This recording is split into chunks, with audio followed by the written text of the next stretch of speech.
मैं इश्तियाक अली, पूर्व महासचिव कांग्रेस कमेटी बूंदी राजस्थान।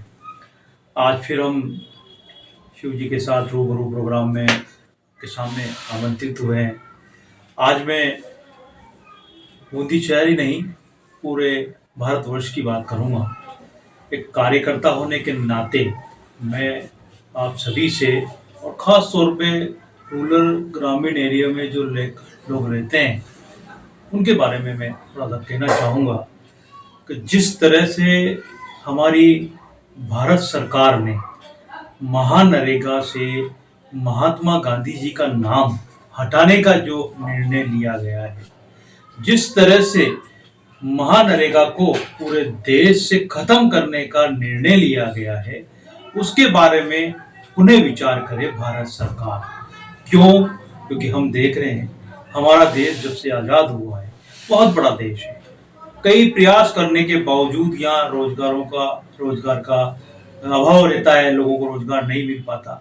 तो ये सब चीज़ों को देखते हुए हमारे कांग्रेस की सरकार, मनमोहन सिंह जी की सरकार ने बरसों पहले एक निर्णय लिया गया कि किस तरह से ग्रामीणों का जो पलायन शहर की तरफ हो रहा था, जिस तरह ग्रामीण के अंदर, गांवों के अंदर लोगों की संख्या सिर्फ रोजगार को लेकर घट रही थी, तो सोनिया गांधी जी के प्रस्ताव को लेकर मनमोहन जी की सरकार के अंदर एक कार्य योजना बनाई गई, जिसमें हर घर से एक व्यक्ति को 100 दिन का रोजगार तो कम से कम मिले, ताकि उसका भरण पोषण हो सके।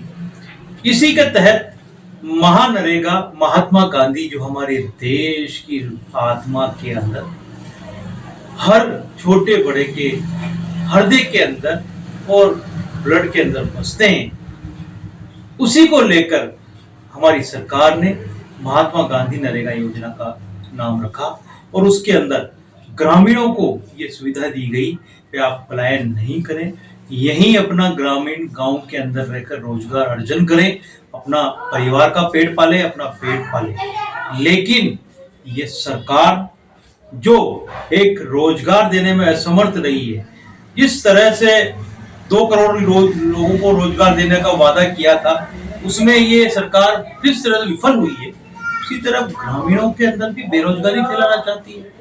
जिस तरह से महानरेगा के अंदर मजदूर कार्य कर रहा था, अपना पेट, अपने बच्चों का लालन पालन कर रहा था, उसको खत्म करना चाहती है। उससे बड़ी बात, राष्ट्रपिता महात्मा गांधी का नाम तक ये सरकार देश के अंदर से खत्म करना चाहती है, जबकि पूरे विश्व के अंदर राष्ट्रपिता महात्मा गांधी को जिस आदर की दृष्टि से देखा जाता है, वो सब भारतीय नहीं, पूरे विश्व के लोग जानते हैं। लेकिन ये सरकार ये जानती है कि वो राष्ट्रपिता का नाम अगर रहेगा तो लोगों के अंदर जागृति रहेगी। एक शक्ति का प्रतीक जिस तरह से महात्मा गांधी का होता है, तो वो महात्मा गांधी का नाम महानरेगा से अभी हटाना चाहते हैं, और इसके अंदर नई नई योजनाओं को लाकर, नए नए नियम को लाकर धीरे धीरे धीरे नरेगा को भी खत्म करने के प्लान में सरकार लगी। तो मैं इस बात का पुरजोर विरोध करता हूँ। खास तौर पर मैं बात कहना चाहता हूँ ग्रामीण रूरल वाले लोगों से, जो दूर इलाके में बैठे हुए, वो लोग इस आंदोलन से जुड़े, इसका विरोध करें। आपके साथ विपक्ष कदम से कदम मिलाकर साथ खड़ा हुआ है, आपके कंधे मिलाकर साथ खड़ा हुआ है। आप लोग ध्यान दें।